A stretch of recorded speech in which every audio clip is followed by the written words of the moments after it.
I'm 78 years old, and I've started counting my life in winters instead of years.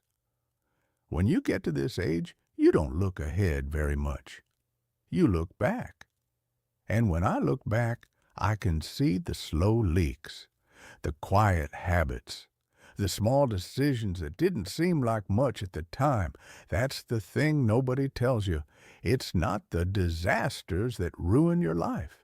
It's the slow things, the ordinary things you barely notice while they're happening.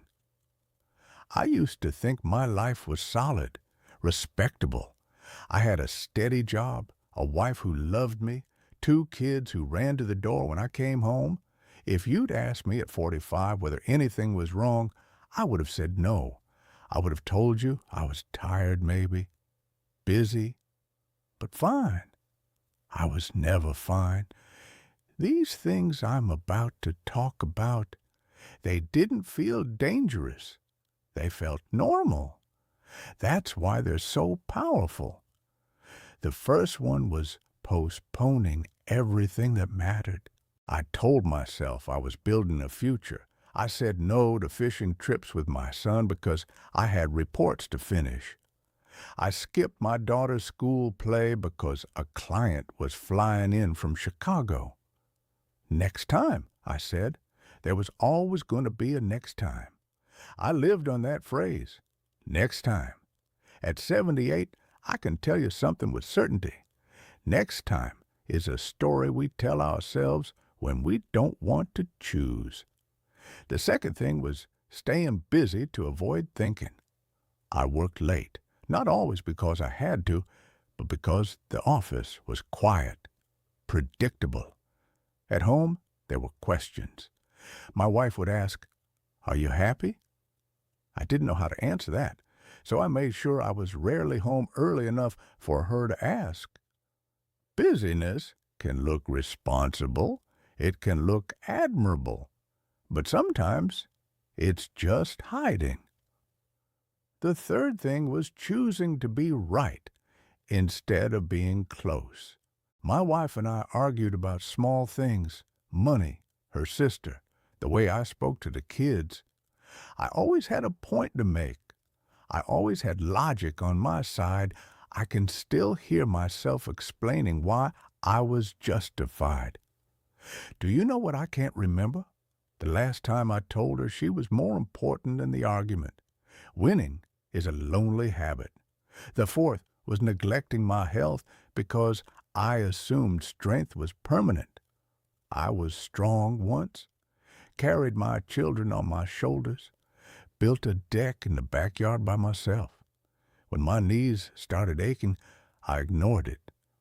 When my chest tightened at night, I blamed the spicy food. Doctors were for sick people. I wasn't sick. I was just tired. By the time I listened, damage had already been done. You don't bargain with your body at 70. It collects every unpaid debt. The fifth thing was keeping quiet about what I felt. I grew up in a house where men didn't talk about fear or sadness. My father never said, "I love you." I don't remember him ever apologizing. I swore I'd be different. But when my son came home at 16, angry and confused, I told him to toughen up. When my daughter cried over her first heartbreak, I made a joke to lighten the mood. I thought I was helping.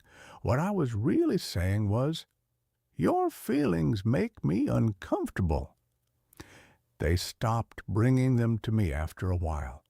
The sixth thing was chasing approval from people who didn't matter. I wanted my boss to admire me. I wanted neighbors to see my car in the driveway and think I was doing well. I bought things we didn't need. I agreed to commitments I didn't want. I don't remember the compliments. I do remember the look on my wife's face when I told her I'd be traveling again. Another conference, another dinner she'd attend alone. Approval is loud when you're young.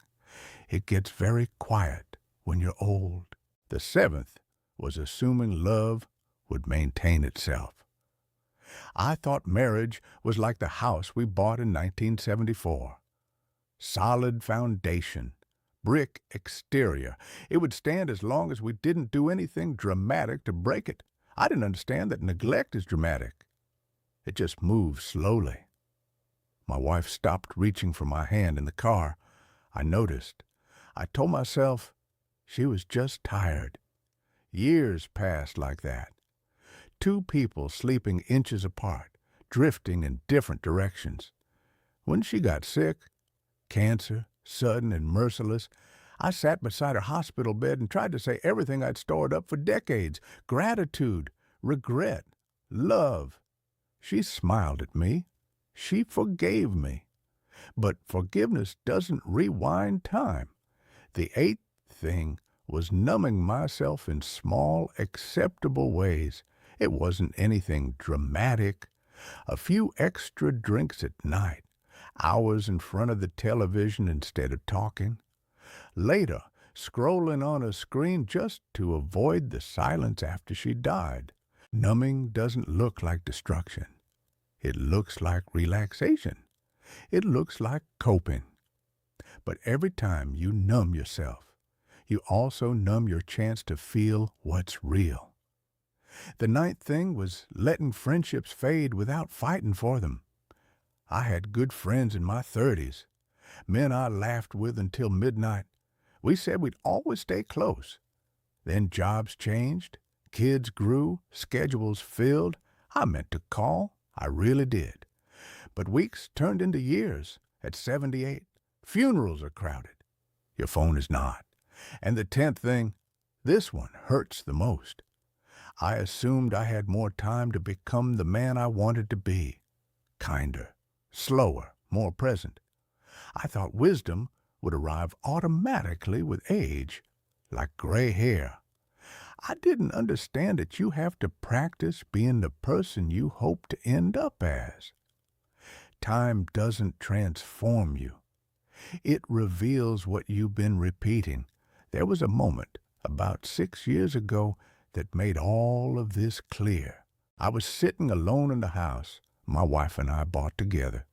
The kids were grown, living in other states. The rooms were quiet in a way that felt permanent.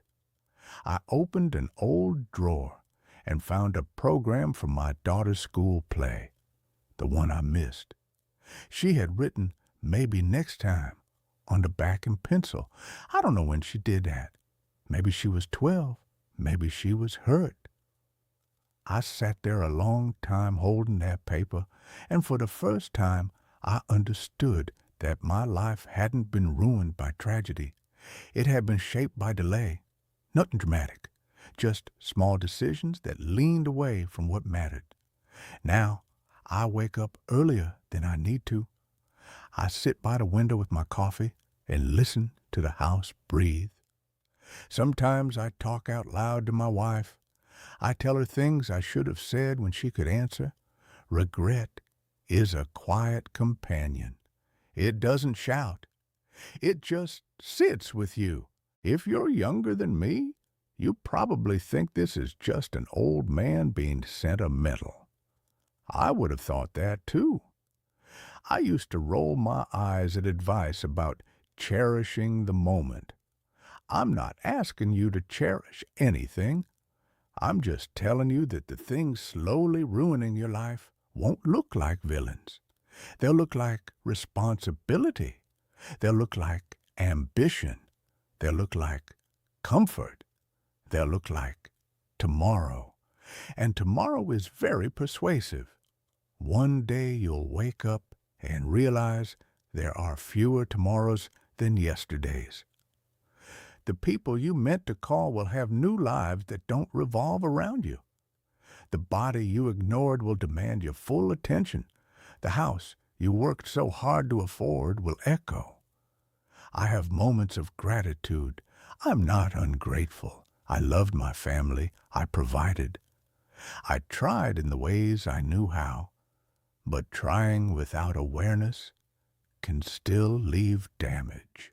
If this means something to you, don't turn it into a dramatic overhaul. Don't make promises you won't keep. Just notice the small things you're repeating the next times, the conversations you postpone, the apologies you rehearse but never deliver. I can't go back and sit in that auditorium and watch my daughter step onto the stage. I can't give my wife more evenings where I chose her over a spreadsheet. I can't rebuild my knees or my heart. I can only sit here at 78, counting winters, and tell you the truth as I see it. Life doesn't collapse all at once. It thins. It thins with every delay, every silence, every small decision to wait. And by the time you feel the cold air coming through, you're already an old man by the window, wondering how the house got so drafty.